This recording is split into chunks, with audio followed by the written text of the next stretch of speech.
Ready? Mm-hmm. Okay. We're waiting on camera. All right, we'll call the Ways and Means Committee to order. And Kathy, if you'd call the roll, please. Commissioner Foster. Here. Commissioner Bobby Wright. Here. Here. Here. Here. Commissioner Mahoney. Here. Commissioner Nash. Here. Commissioner Snyder. Here. Commissioner Wilkins. Here. Commissioner Skolnick. Here we have a quorum. The first item of business is approval of the minutes of February 4th. They were provided in your packet.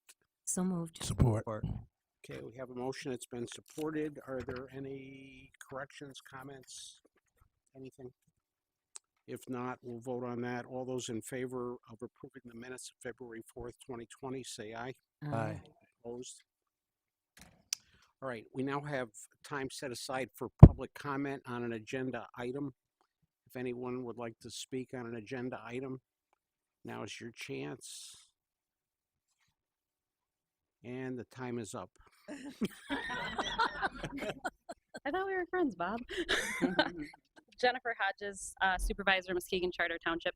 I'm just here today to show support for the Elder Abuse Task Force that is before you. I failed to support it publicly last time, and it didn't go the way I thought it was going to, so I wanted to make sure you all knew that Muskegon Charter Township is very much in favor of the funding from the Senior Millage Fund for this task force. It's going to be beneficial throughout the entire county, and with the education and the outreach portion that they're looking into doing, it's also going to be a benefit for years to come. So I was also asked by our Chief of Police, Tim Thielbar, he couldn't be here, but to also show his support, as it'll free up some of our officers' times. And I think that was it. So I just wanted you guys to know that we at Muskegon Township are very much in favor of this, so we'd like to see you pass this through. Thank you. Okay, Thank you.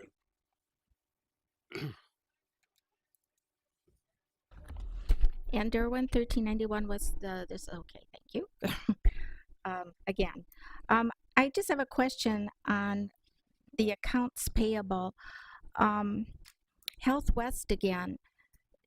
Do you ever let the people know if you're getting any money back from the state for Health West? I noticed there's a huge amount again, $43,000 for only a 2-week period. And it seems like we're going in debt further and further on that. So just wondering if you ever make public notice of that. And the other thing is the life scanning, fingerprinting. The charge is $64 and the county clerk wants to increase it to $75. This is an increase for adult foster care, home health care, school employment, and others. The state police and FBI increased their fees by $1.25. So instead of the county getting $22 of the initial fee of $64, the county will get $20.75, and yet the requested increase is for $11.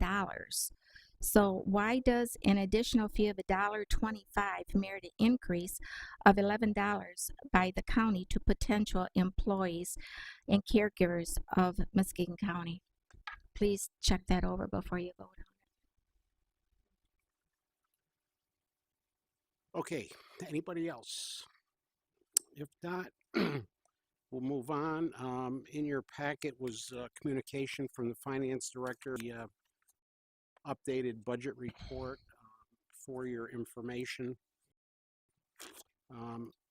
Next, we have a presentation by our HR director, Kristen. Equal Employment Opportunity presentation.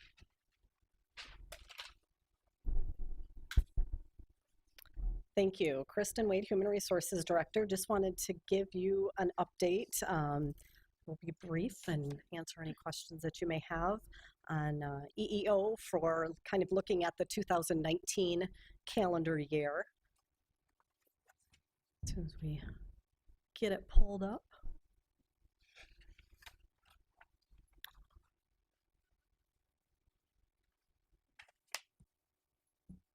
Maybe.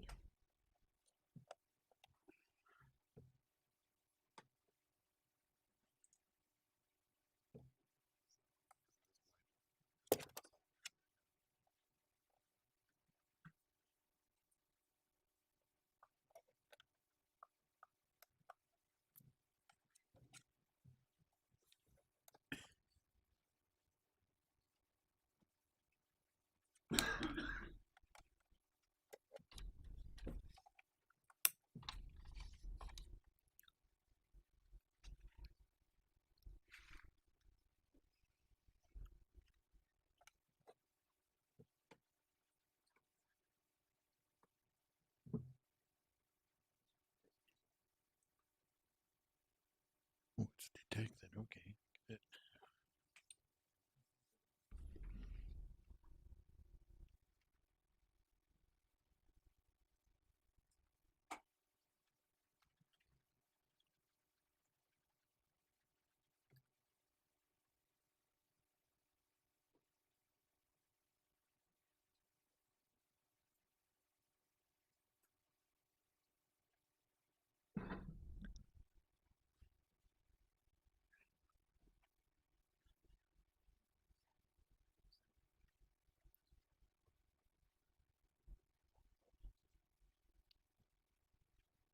There we go. The very first one there. Thank you.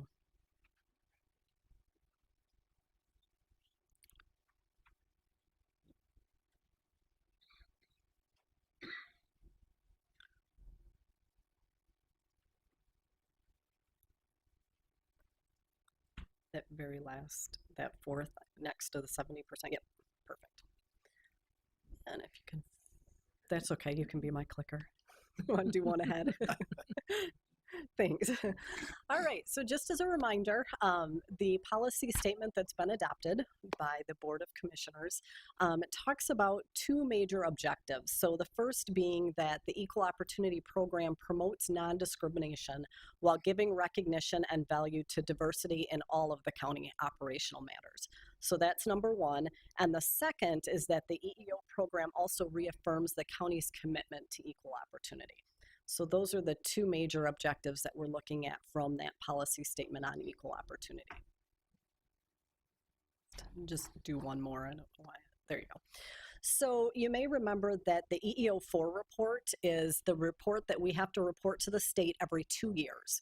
So we did it this past year, 2019, based on 2019 data, and then the last one was in 2017. So I've given you a comparison of what our 2019 EEO4 report looks like compared to the last one that was done, 2017, and then compared to the Muskegon County population. So that's the third column. Obviously, as a county employer, Muskegon County, we want to be representative of our community. And so it's important for us to look at that census population. So that first column is our total. You'll see that we're down just about to 288 employees was from the 2019 census, down from 2017. Primarily, we closed Brookhaven. So that's a big change from that 1,043 employees down to 888. It's important to recognize too that this report requires us to exclude elected officials. So none of the elected official, any appointed elected officials, judges, you all are not included in this census data. So that'll be important to note. So looking at the minority breakdown, those are the 6 categories that we're required to report from a minority standpoint. And you can see where we stand in the 2019 employment statistics compared to Muskegon County population. So for example, the first column or the first row, blacks, from a Muskegon County employment standpoint, we're at just under 13%, 12.73%. Compared to the Muskegon County population of 13%. Hispanics, we have a little work to do. 2.93% from our county employment compared to 6% from Muskegon County as a whole. So I won't go through each of those for you, but you can see. I will make note, you'll see Native Americans and American Indians. There's kind of actually American Indians are all included in Native Americans. So depending on how employees identify themselves, they may identify as Native American or American Indian. So I'm guessing that Muskegon County, you'll see, says 1% for Native American. We show zeros. However, we're showing a population of American Indians where Muskegon County is showing 0. So I think it's just a difference in how employees are identifying, because obviously this is self-reported to us and how they're identifying with each of those categories. And then from the gender standpoint, we have to report females as well versus males. So from a non-minority female standpoint, pretty consistent there, 50.2% for Muskegon County versus the 51.13% from our Muskegon County employment. Any questions with any of that? All right, if you want to skip, Kathy. So then we go into, and I'll just kind of briefly go through, we also then break those statistics further down into categories. So from a job standpoint, again, the left column is 2019, right column 2017. So you can see officials and administrators, that's our top tier. So directors, deputy directors. We go into professionals, technicians, which includes appraisers, GIS technicians, public health technicians, those types of positions. Protective service workers are our youth specialists, our sheriff deputies, our corrections officers, those types of positions. Then we have a second page. Paraprofessionals, administrative support, obviously from a clerical standpoint. Skilled craft, which are your solid waste operators, building maintenance mechanics, those types of positions. And then service and maintenance, which are our bus operators, our airport operators, park rangers, those types of positions. Any questions? And I'll give you all, I'll send you all copies of this afterwards too. Okay. All right, so from a statistical standpoint, looking at EEO and what we've done, obviously 2018 was when EEO fell under human resources for the first time. So these are 2019 EEO statistics. We had a total of 21 contacts, individuals either coming into our office or phoning with questions and concerns. So of those 21, we actually did not have any that resulted in actual EEO complaints. Because as you'll recall, falling under EEO, it's harassment and discrimination, all of those types of things, but it has to be based on those EEO factors. So your race, gender, age, all of those types of things. It has to be something that relates to that. So we did have 7 that were non-EEO complaints. So we had harassment type things that we needed to address and that needed to be addressed at the departmental level. And so we had 7 of those. We had 2 where the individuals decided, you know what, I needed to talk to somebody, but I don't want to file an official complaint. So certainly willing, able to follow back up with us. But at this point, they just wanted to keep it unofficial. And then we had 12 phone interactions where, again, individuals were calling, didn't want to file any kind of a complaint at this point, but needed someone to talk to. Any questions? Okay. Kristen, Yep. I'm Sorry. Is that less than when there was a separate office? I don't have those statistics. I do know prior to 2018, there were some EEO things that were handled that were outside of the county.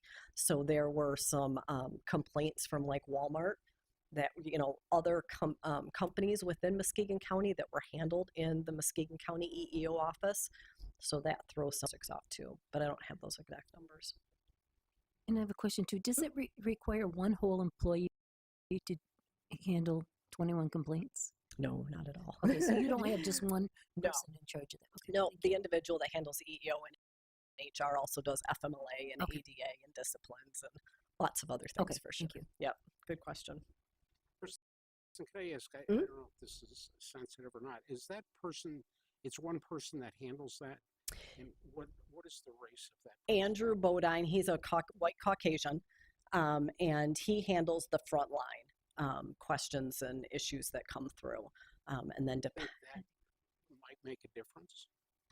I don't think so, because actually he was just hired at the end of 2019. So for 10 months of 2019, we had Raven, who was an African-American female. So 2019 is actually a blend of those 2 individuals.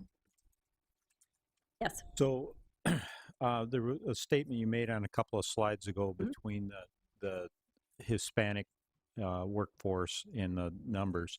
You made a comment, we have some work to do. What does that mean? Just that we would like to be ideally representative of our community. We want our workforce to be representative of our community. And right now our community is represented by 6% Hispanic, and our population of employed is only at 2.93. So ideally we would represent our community, and our workforce would be 6% Hispanic as well.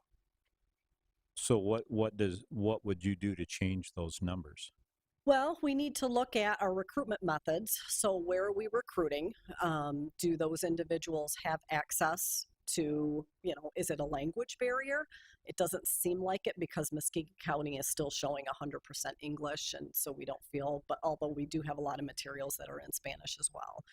But we just need to look at where we're reaching those individuals and if there are any barriers to employment that is making it more difficult for those individuals to become employed. So I guess I have one concern with that.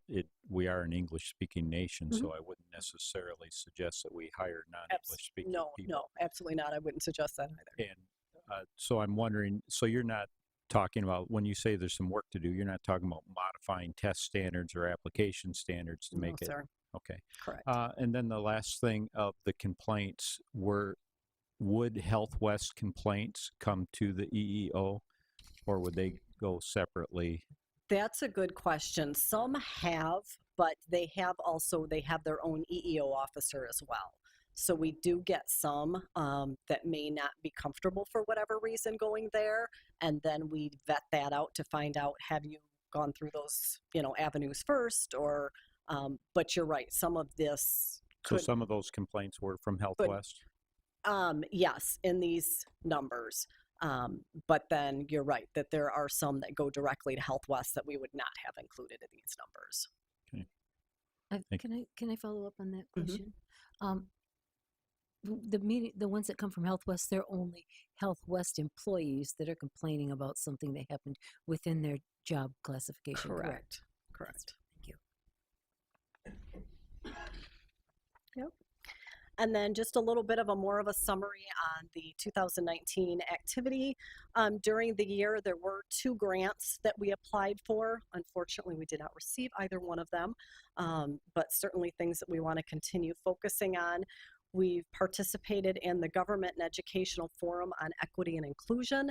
That's a quarterly meeting that's put on by the Michigan Department of Civil Rights. So we've been participating in those. Obviously, filing that EEO4 report.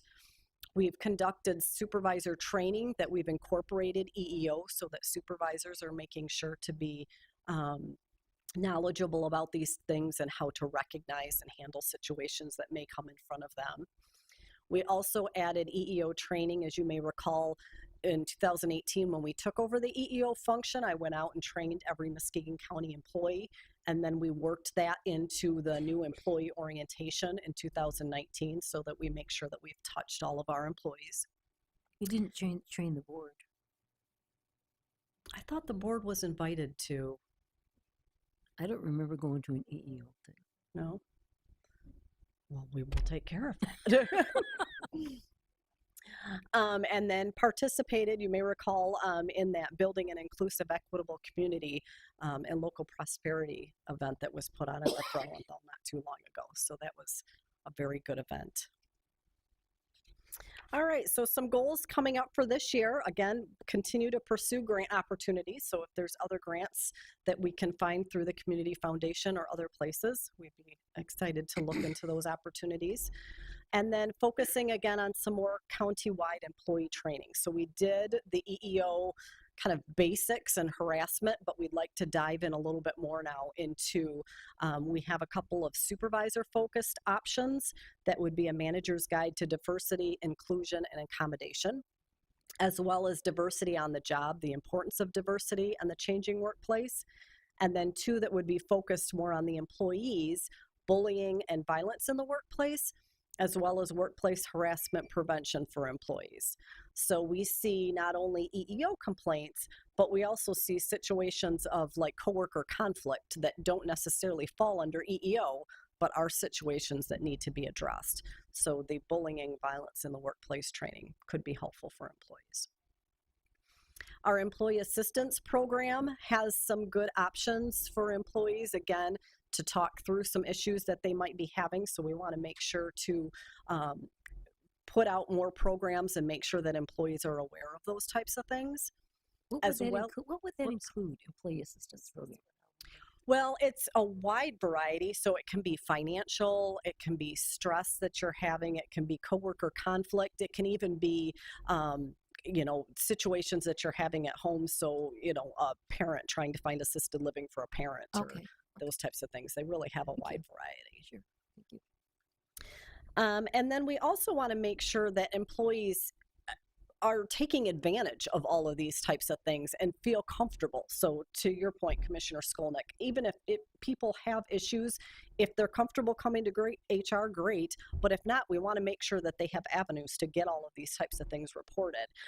So working with a third party, mediation and restorative services here in town is a free service and willing to work with our employees. So we're going to take a look at offering those as options and making sure that our employees have the best avenues that they can.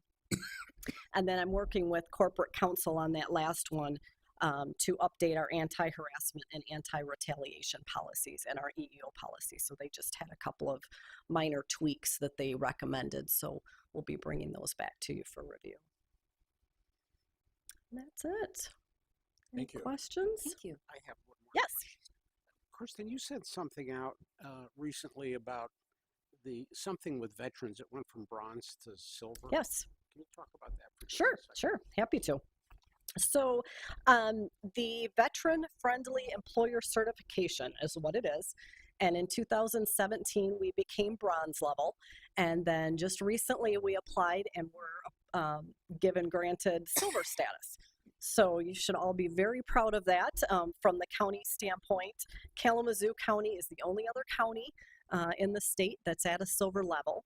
And so the 33rd employer that's silver level out of 364 employers in the state. So again, something to be very proud of. There's quite a few different criteria that you have to meet, but primarily what we look at is, so the hiring statistics, we have to hire at least 5% in a 12-month period of veterans.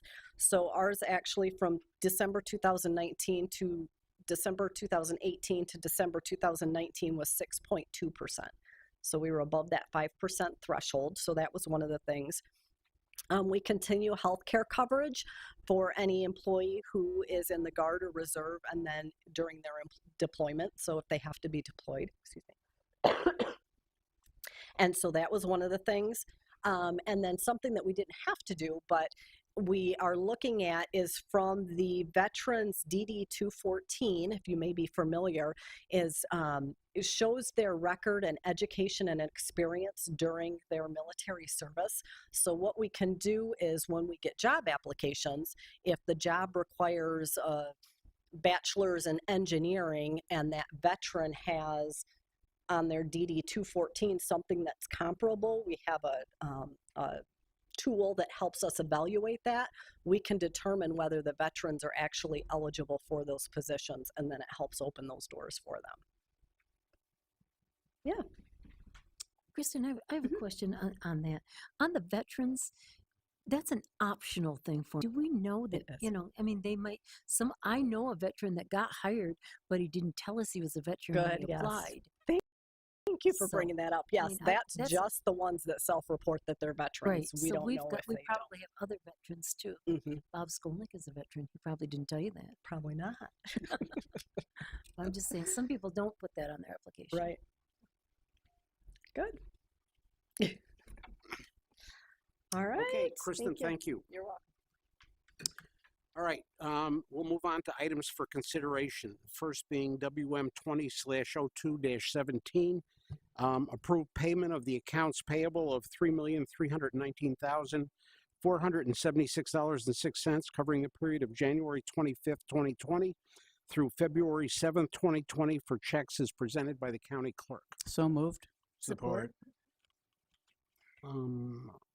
Okay, are there any questions? Yeah. Is Beth here? I don't see her.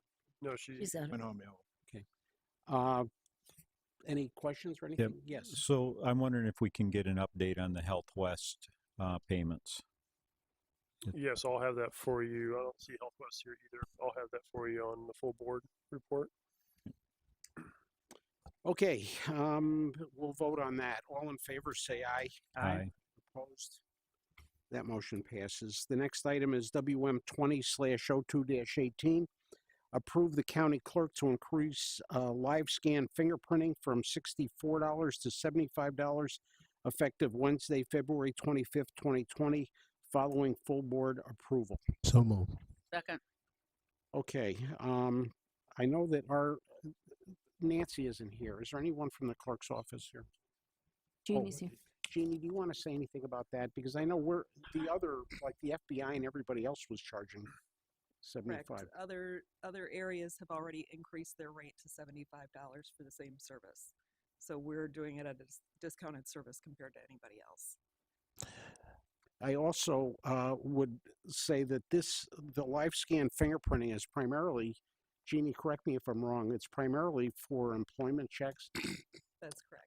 It's not something typically people pay. I mean, it's a company that's hiring them would pay it. Sometimes the employee pays it and sometimes the employer pays it. Okay. Charles? Well, I just wanted to add, from what I understood, that this cost is really a cost that has been passed down to us, and I guess we're raising the cost just to make up the difference. So this is not funding that's coming into the county that we're gaining revenue from this. This is to offset the cost that the state has passed to us that we have to find a way to pay for. So we have to do that by raising costs. It's not a match to what the state and federal portion is, but it is a match to what other providers of the same service have increased to. I also, one last thing before we vote, it seems like I remember us buying that live scan fingerprinting device. That thing was very expensive, if I remember right. Jeannie, do you remember? I don't remember, but I don't think it was as expensive as you make it sound. I thought it was I think we've paid it off many times over, but it is a service that the sheriff's office also provides for fingerprinting. And a lot of the time when we have somebody coming in to be fingerprinted, the sheriff's office is closed during the lunch hour, which is a lot of the times that people will come in to be fingerprinted for employment. So it's something that we thought, since we do fingerprinting for the CPLs also, it would be a good service to provide for other areas. Okay. All right, we'll vote on that one. All those in favor say aye. Aye. Opposed? That motion passes. The next item is WM 20/02-19. Approved to increase line item 1010-0272-931.050 of the fiscal year 2020 budget by $18,100 and authorize staff to issue a purchase order to Dimension 4 Painting Incorporated in this amount for the epoxy floor project at the animal control facility. So moved. Support. And I have a question, Chairman. Matt here, anybody want to just Yeah. say why this is necessary? I'll let you explain it first, and then maybe you'll answer my question. Sure. Last year we had to go, MDARD, Michigan Department of Agricultural and Rural Development. They inspect our shelter facility that the county owns, and I had to go to an administrative hearing for some of the violations, mainly chipped floors. So in order to not close the shelter down, we had to, get quotes to do the epoxy floors. We issued a purchase order under last year's budget, but purchase orders go away at the end of the fiscal year, and they didn't get it completed in time. Logistics is rather difficult in a pound that's full. So the work was done. It was procured under the policy. So we just needed to be reauthorized, not paying it twice, but reauthorize the work or the expenditure because we're now in a new fiscal year. Yes. So why wasn't the work done last year? Well, we bid it out last year and awarded it last year. It just took time to get it done. Took longer than what we thought. I mean, the shelter is full. So, moving animals around, just logistically, it was a challenge. So the work did get done. Yes, sir. Okay. And so what happened to the 18,000 from 2019 budget? We finished this year with a budget shortfall 2019, and now what happened to that $18,000 from last year? We'll have budget report for 19, but I don't believe we fell short for 19. I think the last number showing is that we're in a break even. Okay. So normally the money that doesn't get spent in a fiscal year is carried over and put back into the general cash pool. It doesn't necessarily follow the project unless it's requested and approved by the board. So this is $18,000 that wasn't budgeted for this year. That is correct. And we do have a budget shortfall this year for the 2021. The board approved a balanced budget Yeah. October 1st. Yes, but I think if I'm not mistaken, Kristen presented to the board that we were starting out, that there were she presented that to the board that we actually, if I'm not mistaken, we started with what at the actuation, I think is the term, between 2019, there were some numbers that came in. Correct me if I'm wrong. That we started this fiscal year with like a $600,000 budget shortfall because of the actuation numbers from 2019. I'll get the correct information for you on that. Okay, so I have one other question about this. So are we state mandated that we operate a shelter? Yes. Yes, under the, gosh, is it 1890? Yeah. It's a 1919 dog law. dog law. That's the It's written. 1919 dog law. We have So we've subbed that out to Pound Buddies, Yes. that operation, and they're actually in a procurement drive to operate their own building. We would still be paying them to do that. I'm just wondering, what are they paying for rent for this building? They're not paying rent for the building. So they want to procure their own building, and then we'll still pay them to provide this service in their own building. I'm just wondering why they're not maintaining a building themselves that we're giving to them. That's not how our contract read. Well, the contract, when we did the bids for services for the pound, included they could use that facility. Now, under the new contract, the board just signed with them a 10-year contract, same price, no increase in our cost for service. They have so much time to get out and get their own facility that they take care of and maintain. So in our contract right now, we do all the maintenance, pay for the electrical, the heating. No, they pay the utilities at the site, and they pay minor maintenance that's $500 or less. Thank you. I have one more question, Matt. So this floor painting has already been done. Correct. We're just paying a bill that, Yes. And again, we did it through the procurement process, and a purchase order was issued. This has gone on so long, I forgot if we voted on it or not. we did not. We haven't yet. All right, we're voting on 19. So all those in favor say aye. Aye. Opposed? Aye. Okay, that motion passes. The next item is WM 20/02-20, authorize the sale of the 2001 Chevy Malibu, VIN number 1G1ND52J32M676752 through Metama Auctioneering. So move. Support. Questions on that? If not, we'll vote. All those in favor say aye. Aye. Opposed? That motion passes. If anybody's wondering why I'm reading all those numbers, it's because this meeting is being recorded, and so there is a record of everything. Then WM 20/02-21, authorized to reclassify the vacant building maintenance building mechanic 2 position, pay scale GU-00240, $17.35 to $25.03 to a building maintenance mechanic 2 HVAC pay scale GU-00245, $19.88 to $25.03. So move. Support. Okay, any questions on that? I have a question. Yes, A lot of times this will say move to reclassify and hire. This just says reclassify. And it's a vacant position. Why are you reclassifying a vacant position?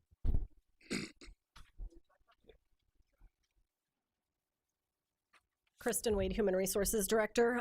We have the vacant building maintenance mechanic 2 that's been posted, and we didn't have a sufficient amount of applications, so we tweaked it a little bit, better reflect what we need from that position, and we'll repost it then. See, Thank you. Yes, or Zach, Well, I think Charles. When you said sufficient amount of applications, what did you mean by that? Qualified applications. Oh, So, yeah, the position's going to require a little more specialty in that HVAC okay. department. So we need to Kristen, make sure. how long, this job has been posted for a while? Mhm. Mm-hmm.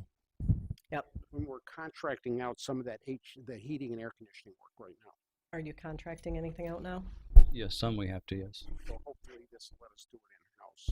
Yes, Yep. and plus other things as well. The position would not only be responsible for having a HVAC license and a boiler license, but it could also plow snow and do the normal things. This has been budgeted. It is budgeted, was last year and this year. We just haven't been able to fill it.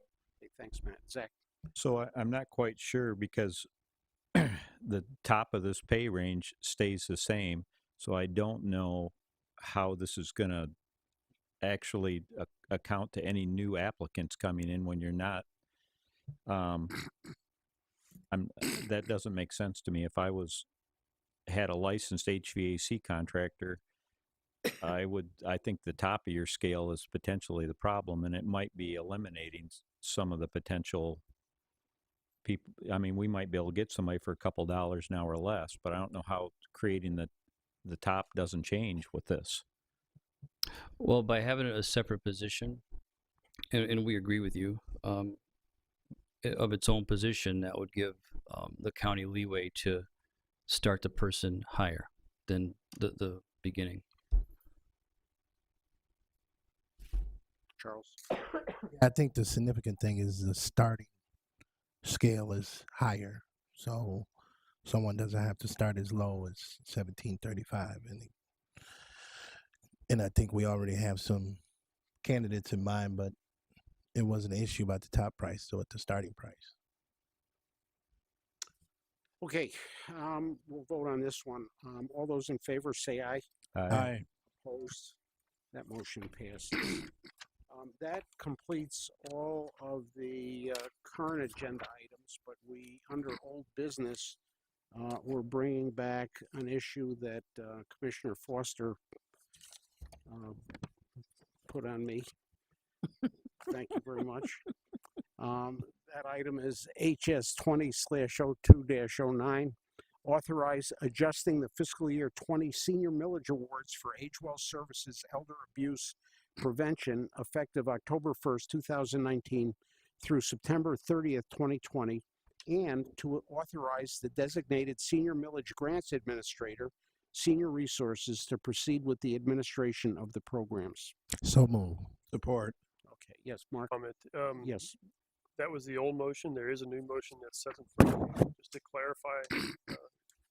So if you would read that one, is Okay, what we need to vote so on. it's the same item, but it's worded slightly differently. I'm going to read that one.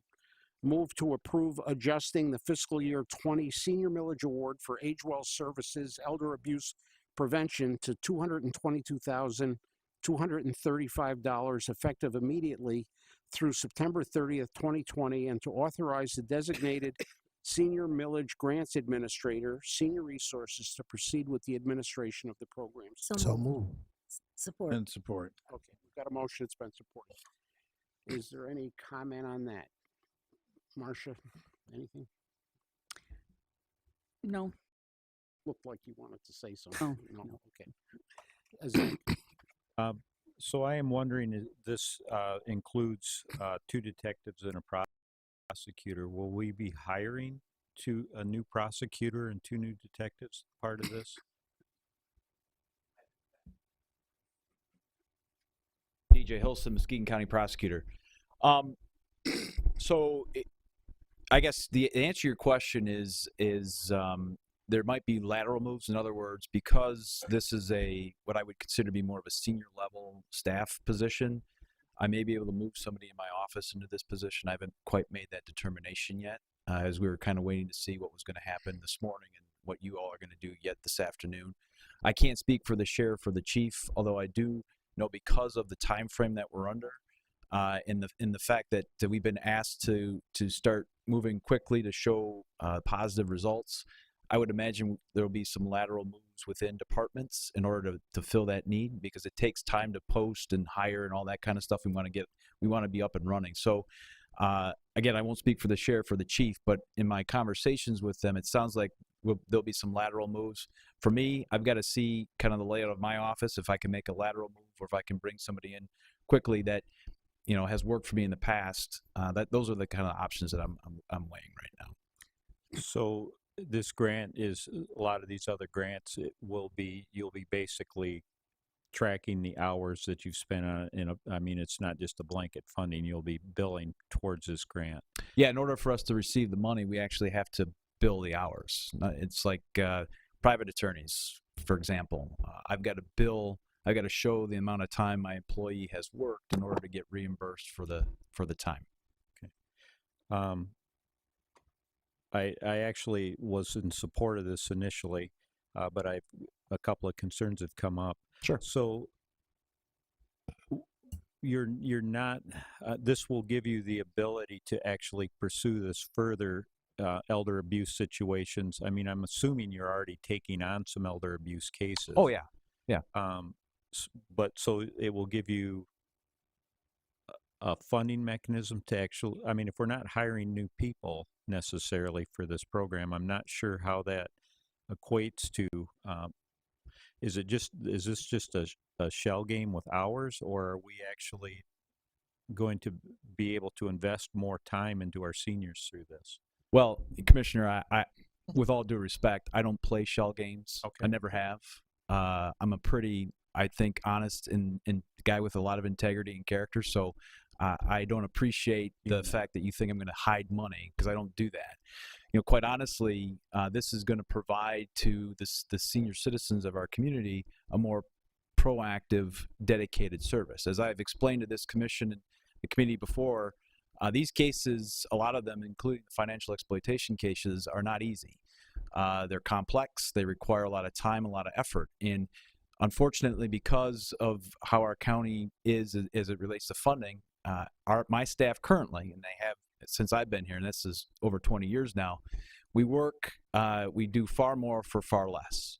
But we do it because I'm very dedicated to the citizens of this community, and I love what I do. So money, you know, to me is important, but, you know, I could certainly make more money elsewhere if I wanted to. Again, this is an example of being able to do exactly the same thing, because I don't have extra money and I haven't been given extra money to provide this service. This is an opportunity to do that with these funds. And so these monies are going to be used very wisely, very frugally. And as the sheriff and the chief and I have talked as early as today, we already know that our staff is going to be working far above the 40 hours a week that we're required to work. Because, again, it's a level of dedication and service that we have to this community and the senior citizens of it to make sure the job is done correctly. But you can look at my budget anytime you want. So I didn't mean to impugn your integrity in that statement. What I'm suggesting is there's a certain level of work you're already doing towards this department, towards senior millage, and without additional staff, I don't know how that you can. I already know 40 hours a week, so there's only so many hours in a week you can work, and without additional staff, I don't know how you can. You just can't stretch a 24-hour day to 28 or 30. So I'm assuming that you're either going to be very overworked or anyway. So that's my 20 years of service here. So yeah, I'm not trying to say no to this. I just want to understand the process. Listen, there are a few things that touch me off, and you know, and I'm not suggesting you're attacking my integrity and character, but those. I worked hard for that, so I care very deeply about that. But to answer your question, I mean, again, it's hard to describe to you commissioners and just the level of dedication and experience that I've experienced in my career, and that I know the Sheriff's Department in Norton Shores, as well as all our police departments, share. And so we really want to be able to go above and beyond. In fact, the conversation we had this morning is also looking at how can we, you know, we're really good at investigating, prosecuting, and convicting, and what can we do as an aftercare? How can my department now extend beyond just a conviction and help seniors after the fact? whether it be assisting in personal protection orders, conservatorships, guardianships, all those things that they might have to go out and hire a lawyer to do. I'm hoping that we can maybe provide some of that service as part of this. The other thing, too, that I recognize as I looked at some of the other cases we've handled throughout the years is that we do a really good job of getting courts to order restitution back to the victims that have been taken advantage of. And we do a pretty good job of getting that money back to the victims and trying to make them financially whole, at least. I think personally that we can do a better job. And again, having dedicated staff in order to do this, from detectives as well as another lawyer doing this, we can do things like pursue garnishments, go after assets if we have to in order to get those folks made whole. And unfortunately, as much as we want to do that now, I don't have the resources or the staff in order to do that. And so this, again, hyper focuses this team into this area. And I think personally, I think we can do a lot better by doing that. Okay, Charles, did you have a question? Well, I just wanted to make a comment because I think that we've taken this, to a limit where we sometimes can overdo it. And I think we've talked about this in a previous meeting. We sent it back to the advisory board. Advisory board has sent back a recommendation, and I think that's why we put them there, to follow those recommendations. We've got a prosecutor who, in my opinion, is a upstanding prosecutor who's really done a great job with the office where he serves, and he's brought together a program that is supposed to serve our seniors. And it's a program that's going to help in a lot of ways with those seniors, and it's a program that he knows how to administer, and he knows the best way how that is to be administered. There's already been requested for information to come back to us, and I just don't want to see this turn into some type of political tennis ball back and forth. We can ask him those questions. We don't have to. We could have asked him all those questions the past couple of weeks. So, let's move this forward. Let's let him do his job, and let's let him see how it works out, and then let's go from there. Okay, anybody else? Marcia? Yeah, I was at the meeting this morning, and those of you who were there know that I preferred a smaller amount, but I think this program is a worthy program. I think we need to fund it at the amount recommended, and go forward. So I would move that we support this recommendation of the Senior Activity Committee to fund it at 100%. Just a quick point on DJ's lateral move. I believe the intent of the committee and his intent is to get this program up and running as quickly as possible. I think we were talking Thursday. Yeah. Oh, really? Give me Thursday? I thought it was tomorrow. Yeah. A couple days extra. Thank you. But that will require some staff that are familiar with the program and familiar with the prosecutor's office to move forward. Thank you.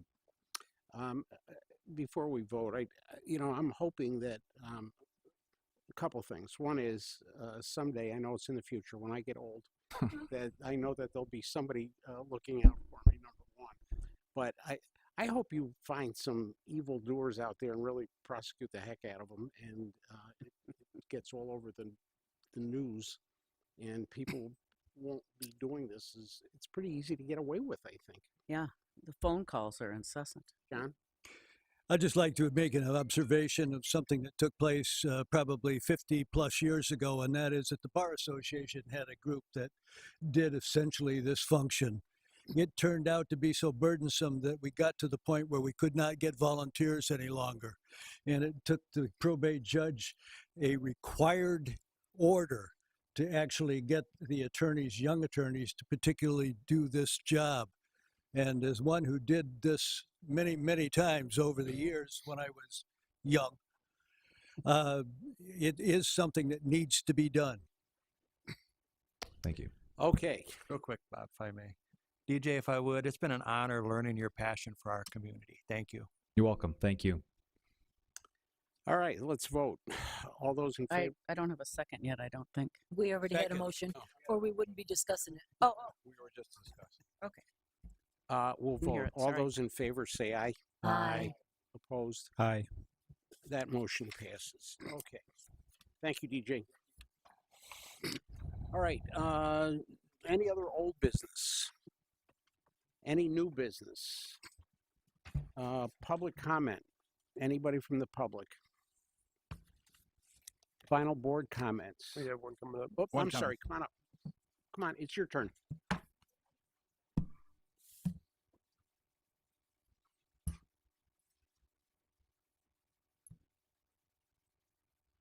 Hello, my name is Rosie Balberti, and I live at 921 East Forest Avenue. I watched the last video, and I was extremely disappointed with you commissioners. 1/3 of you were in for the ruling of breaking the rules for the 18 hours, and so I'm extremely disappointed with that video that I had watched. And another thing is that I looked at you as board members, and I see something that I am not happy with. There is an undercurrent of rudeness and disrespect amongst each other, and as well toward the audience as well. It's all right for you guys to say that we are being rude and disrespectful, but yet you do it to the audience as well. And I have also looked at the rules that I've read about hats. I have not read anything about hats, whether it's political or not. And I've also noticed that, to me, because I'm not white, I have seen that white people have to take their hats off, but not black people. And to me, that is a form of discrimination. And I'm speaking from a non-white view. And also, I'm discouraged with some of you two not doing your research, like on the gun control or the background checkup. You know, this shows how lazy you are, and it shows that you are also not very tentative, and it shows to the audience you're not very smart. So please do your research, because I don't want commissioners to be uninformed and stupid. Okay, wait a minute. Public So that was public comment. Now, final. Oh, sorry. one more Sorry. I'm here again. Yeah, no, I Okay. see. I'm sorry. Okay, Andrew, 11391 West Laketon. Just for your information, the thing from the county clerk, it does say the general fund revenue. That's where that 3175 will go, not to expenses due to the program. So just an FYI. Yeah, I'm a little bit upset about the last meeting. We know that the resolution for Muskegon to become a Second Amendment sanctuary county did not pass. That's one thing. We expect respect from our chair and from our commissioners. When the public brings forth a resolution to this body, calling it political theater or a ploy for Facebook was totally unacceptable, and both the chair and commissioner, -3 of you, need to apologize to not only the commissioner who introduced the resolution, but also to the gentleman who submitted the petition of 412 plus people from Muskegon County. You tossed it aside. You also tossed aside the people of this community. Your lack of respect and decorum was reprehensible. The chair sternly admonishes the public when they react, but now I admonish those of you who acted inappropriately, and you know who you are. So apologies should be the least that you should do. And I don't know who's over you, but when something like this happens, there should be some disciplinary action. We expect respect, and we want respect. Thank you. Okay, anybody else? Final board comments. Yeah, with respect to background checks, and I was called out on that last time and told that I had misinformation.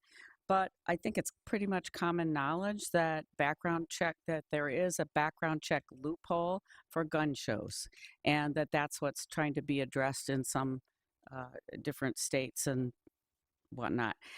So that still exists. It has not been fixed. People can still get guns by going to gun shows and not have a background check. So just wanted that for the record. Anybody else? So I would Yes. final that comment. They do background checks at gun shows here in Michigan. You can't even go to an auction, whether it's a gun show or not, and buy a gun without a background check. I don't believe that's true in every Okay. state. It's enough of that.